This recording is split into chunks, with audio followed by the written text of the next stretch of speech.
কবিতাৰ শিৰোনাম পিতাই হেমেকা চকুলো।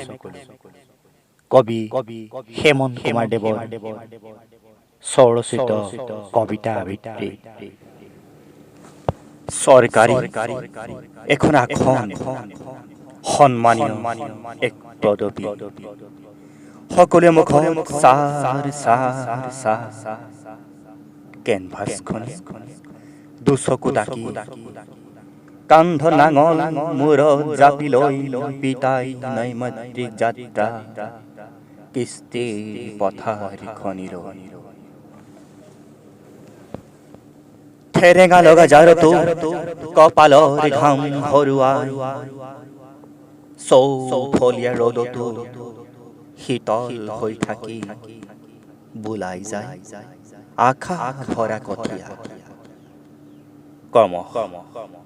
কঠীয়াই মেলে গজালি, পিতাই সপোন হয় ৰদালি। চাকৰি হাতীপতি ৰাজ্যত দৰ দাম চলে নপথ্যত। ব্ৰিটিছ নাও উপজে ডিপ্ল'মাৰ ওপৰত, অশ্লীল গালাজে বাহ লৈ মনত। পাহাৰ ভাঙিলে সিহঁত মোৰ মাজত পাৰ্থক্য বা কি? মাটি পানী আকাশৰ খবৰ ৰখা পিতাইটো নুবুজে। ডিপ্ল'মাজে চাকৰিৰ বজাৰত নালাগে, লাগে মাথো টেবুলৰ তলে টকা টকা টকা।